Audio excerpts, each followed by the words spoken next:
জোড়া বিপর্যয়ের ধাক্কা। বুধবার দুপুরে কলকাতা সহ বিভিন্ন জেলা যখন ভূমিকম্পে কেঁপে উঠল, তখন হাওড়া, হুগলি, বাঁকুড়ার মতো বেশ কয়েকটি জেলায় আবার কার্যত বন্যা পরিস্থিতি।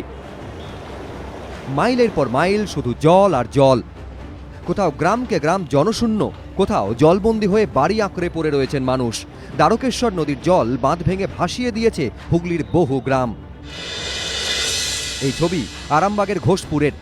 রাস্তা বলে কিছু দেখা যাচ্ছে না, যেদিকে চোখ যায় শুধু জল আর জল।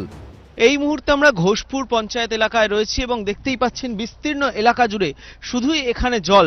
ডিভিসি জল ছাড়ার পরে হুগলির বিস্তীর্ণ এলাকা, বিশেষ করে আরামবাগ এবং খানাকুল, এই এলাকাগুলোয় কিন্তু চূড়ান্ত খারাপ পরিস্থিতি হয়ে রয়েছে। এখন লোকজন তো কোথাও থাকার জায়গা নাই, ঘর বাড়ি ছেড়ে দিয়ে কোথায় স্কুলে যাচ্ছে, কোথায় ক্লাবে যাচ্ছে, খাবার দাবার কোনো কিছু পাঠায় না এখন পর্যন্ত।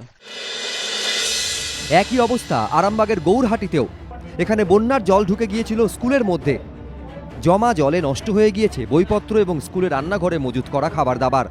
ডিভিসি ছাড়া জলেই সংকটে শিক্ষার্থীরা। এই মুহূর্তে আমরা গৌরহাটি রানাপাড়া শিশু শিক্ষা কেন্দ্রের সামনে রয়েছি এবং এই স্কুল কার্যত জলের তলায় ছিল গত দুদিন ধরে। বইপত্র যে অবশিষ্ট বই আমরা বাচ্চাদেরকে পড়ানোর জন্য কিছু কেমন রাখি, সেগুলো ভিজে গেছে। চাল আছে, সেই চাল মনে হচ্ছে অল্প ভিজে গেছে। রান্নাঘরের অবস্থা জল ঢুকে আছে। আরামবাগ থেকে আমরা পৌঁছেছিলাম খানাকুলের নিরঞ্জন বাটি এবং চোংডাঙ্গায়। হুগলির খানাকুলে রয়েছে এই মুহূর্তে আমরা এবং দেখতেই পাচ্ছেন যে বিস্তীর্ণ অঞ্চল জুড়ে শুধুই জল এবং জলের তলায় চলে গেছে এলাকার একটার পর একটা গ্রাম। স্থানীয় বাসিন্দারা তারা বাড়ি ছেড়ে অন্যত্র আশ্রয় নিয়েছেন যাতে প্রাণে বাঁচা যায়। হুগলির জঙ্গলেও প্রবল দুর্ভোগে সাধারণ মানুষ।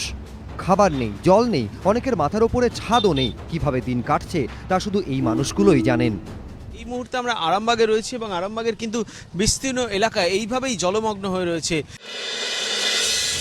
শুধু হুগলি নয়, বন্যার কবলে পড়েছে বাঁকুড়াও। এই জেলার নফরডাঙ্গায় নদীর জল ভাসিয়ে দিয়েছে রাস্তা, যোগাযোগ পুরোপুরি বিচ্ছিন্ন। সোনামুখী যাওয়ার একমাত্র রাস্তা দেখতেই পাচ্ছেন এরকম প্লাবিত হয়ে গেছে এবং রাস্তার ওপর থেকে জল বইছে। স্কুলের ছেলেমেয়েরা যাওয়া আসা করতে পারছে না, আমরা টাউনে যেতে পারছি না কোনো সবজি আনতে, কোনো দোকানদানি আনতে। বন্যা শুধু মানুষকে দুর্ভোগে ফেলেনি, প্রাণও কেড়েছে।